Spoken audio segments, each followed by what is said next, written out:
অনেক চরে তো এখন বিদ্যুৎ চলে এসেছে, ইন্টারনেটের সুবিধা আছে, তারপরেও সবচেয়ে বড় যে সমস্যা সেটি হচ্ছে তাদের যোগাযোগের সমস্যা। আর ইনশাল্লাহ পড়ে গেলে তো আসি, আমি অসুবিধা নেই।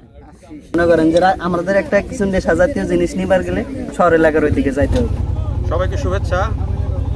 আমরা এখন আছি একটি চরে, এবং এই চরটা হচ্ছে একটা তো ধারণা আছে আমাদের সবাই, আমরা একটা কথা বলি যে বাংলাদেশের সবচেয়ে গরিব এলাকা হচ্ছে কুড়িগ্রামের রাজীবপুর, এবং এইখানকার আশপাশের যেই চরগুলো আছে সেই চরগুলোকে বলা হয় সবচেয়ে গরিব এলাকা। কিন্তু এই যে কথাটা আমরা শুনি যে বাংলাদেশের সবচেয়ে গরিব এলাকা হচ্ছে কুড়িগ্রামের এই রাজীবপুর, সেই কথাটা কি আসলে খুব এখনকার সময়ে এসেও কি খুব মানানসই কিনা, এই বিষয়টা একটু আমরা বুঝে দেখার চেষ্টা করব। এইখানকার যারা এই চরের মধ্যে যে নতুন প্রজন্মের, তরুণ প্রজন্মের যারা আছে তাদের সাথে কথা বলে বোঝার চেষ্টা করব যে ওদের কি ধারণা যে এই চরাঞ্চলের যেই মানে এখানে যে বলা হয় যে সবচেয়ে গরিব এলাকা, পাশাপাশি এই চরাঞ্চলের বিভিন্ন সমস্যা এবং সম্ভাবনা নিয়ে এই তরুণ প্রজন্মের কয়েকজন বন্ধুকে আমরা পেয়েছি, ওদের সাথে একটু কথা বলবো, ওদের কাছ থেকে শুনবো যে আসলে ওদের কি ধারণা। আচ্ছা তুমি বলো তো, এই যে এইখানে যে আমরা যে শুনি যে এই কুড়িগ্রামের এই অঞ্চলটা, তোমরা যেখানে বাস করতেছো, এই অঞ্চলটা হলো সবচেয়ে গরিব বাংলাদেশের মধ্যে, তোমার কাছে কি এটা মনে হয়? তোমরা যে বড় হয়েছো, এটা কি মনে হয় যে এরকম? যখন ছোট ছিলাম আমরা তখন এই কথাগুলো শুনতাম, তখন মনে হইতো যে আসলেই ঠিক। কিন্তু এখন আমরা যেমন আগে আমরা কোনো জয় জমি না ছিল না, সম্পদ ছিল না, তখন আবাদ করতে পারি না। এখন টুকটাক আবাদ করি, টুকটাক চলতে পারি আর কি, এতটুকুই। আগে আমাদের দিন মজুর ভাবে বা কামলা দিয়ে খেতে হইতো, এখন ওরকম না। যেমন আমরা এখন আবাদ সাবাদ করে সবকিছু মিলিয়ে খাইতে পারি। কি কি কি ধরনের আবাদ হয় তোমাদের এই জায়গায়? সব ধরনের আবাদ হয়। যেমন বলো তো? যেমন পাট, ভুট্টা, গম, চীনা, বাদাম, সব ধরনের আবাদ হয়। মানে তুমি বলতে চাচ্ছ যে এই যে আগে যে আমরা শুনতাম যে এখানে একটা সবচেয়ে গরিব এলাকা এবং মঙ্গা এলাকা, এই জিনিসটা এখন আর নাই? এটা তুমি এটা এখন নাই, আগে শুনতাম কিন্তু এখন দেখি না, শুনিও না এরকম। তোমার কি ধারণা বলো তো, এই আগের সেই অবস্থা আছে? না, এটা আগের পজিশনে বর্তমানে নাই। বর্তমান অনেকটাই পরিবর্তন, আগের পজিশনে নাই।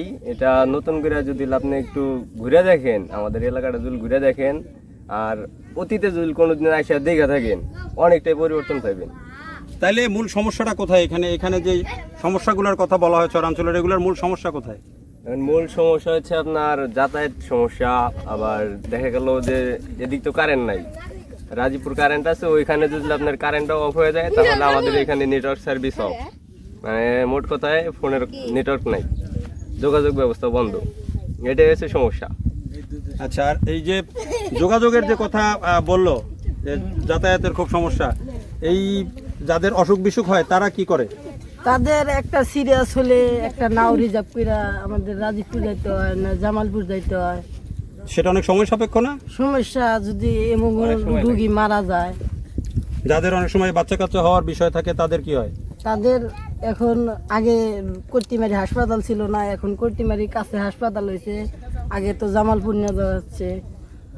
অনেক খুব কষ্ট হয়েছে আমাদের, যদি একটা সিরিয়াস রুগী নিয়ে যদি আমাদের হাসপাতালে যাইতে হয়, খুব অনেক সুবিধা অসুবিধা। মনে করেন যে নদী, একটা নৌকা, একটা নৌকা যদি ফেল করি 2 ঘন্টা বসে থাকা অনেক।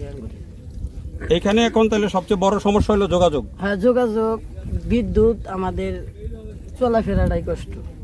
আর নদী ভাঙ্গনে এই জায়গাটায় আমাদের কষ্ট, আর আমাদের কোনো কষ্ট নাই। নদী ভাঙ্গনে কি মূল সমস্যাটা কি হয়? মূল সমস্যা আমাদের এই পার থেকে ভাঙ্গা ওই পারে যাইতে হয়, জমি জমা সব নদীতে পড়ে যায়, আবার ওঠে, আবাদ করি, ফেরা আবার নদীতে পড়ে। এটাই হলো মানে এইটাই আর ভাঙার গড়ার খেলা। ভাঙ্গার গড়ার খেলা, এইবার থেকে ওইবার যাইতে হয়। আচ্ছা, তো এখানে আমরা শুনি যে তোমরা এখানে নাকি অনেক এই ইন্টারনেটও আছে, তো ইন্টারনেটে তোমরা কি করো এখানে?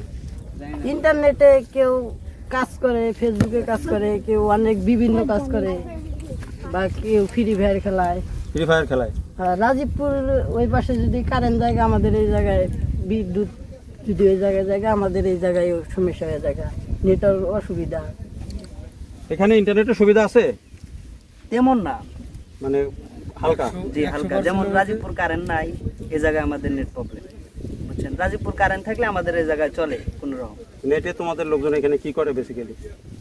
সবাই মানে যার যার ব্যস্ততা সেই মানে ইয়া করে, কেউ কেউ গেম খেলতেছে, কেউ কেউ অনলাইনে কাজ করতেছে, এরকম। ওই শহরের ব্যস্ততার মতোই মোবাইলে এখানেও সবাই ব্যস্ত।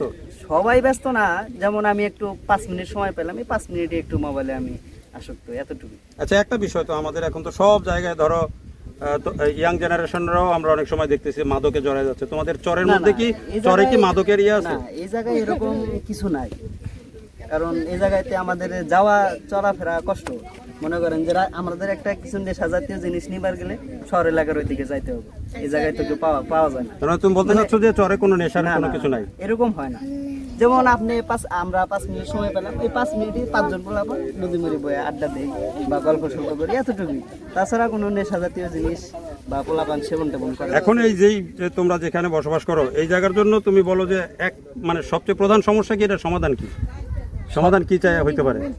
সমাধান হচ্ছে আপনাদের মনে করেন যে চলাফেরার দিকে আমাদের সবচেয়ে বেশি কষ্ট। যেমন রাজীবপুর যাইতে হইলেও আমাদের নৌকা লাগে, কারণ একটা নৌকা ফেল করলে 2-3 ঘন্টা বয়ে থাকা লাগে।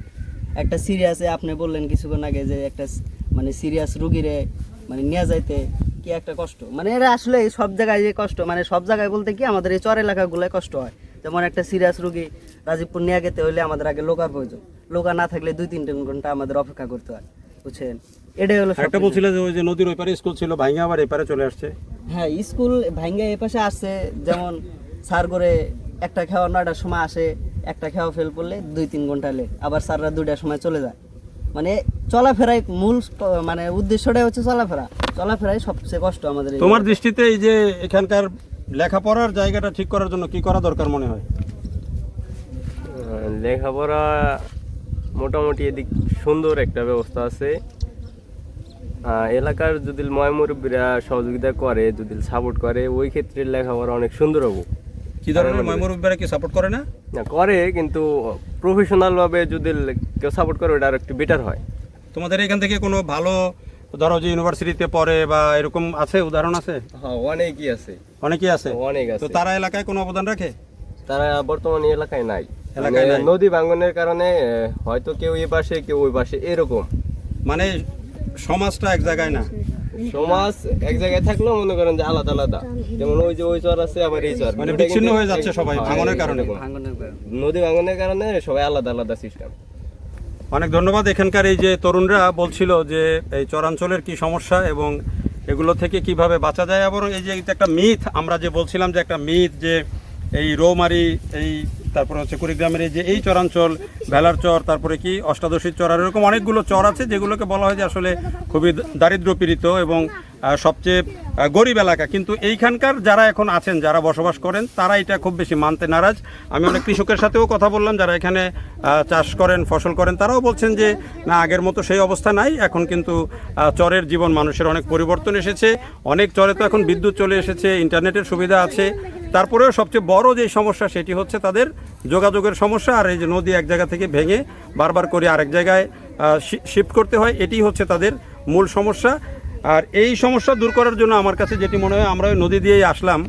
যদি সিরিয়াস কোনো সমস্যার জন্য, যেমন মেয়েদের যদি ডেলিভারির সমস্যা থাকে বা কেউ হঠাৎ করে যদি কোনো স্ট্রোক করলো বা কিছু এই ধরনের কোনো বড় রোগের ক্ষেত্রে আমার মনে হয় যে কোনো ইমার্জেন্সি যদি এইখানে যদি এই যে নৌ অ্যাম্বুলেন্স যেগুলো থাকে বা যদি কোনো স্পিড বোটের ব্যবস্থা থাকে যে দ্রুত যেতে পারে, এই সুবিধাগুলো যদি নদীতে চালু করা যায় তাহলে চরের মানুষের জীবনেও এখন যেই সমস্যা আছে সেগুলো থেকে তারা অনেকখানি উতরাতে পারবে।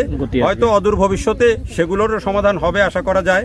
এবং আমরাও আশা করি যে চর আগে আমরা বলতাম বিচ্ছিন্ন হয়ে থাকে, চর আসলে এখন আর বিচ্ছিন্ন নয়। চরগুলো কিন্তু এখন আমাদের ফসলের হাব হয়ে উঠছে।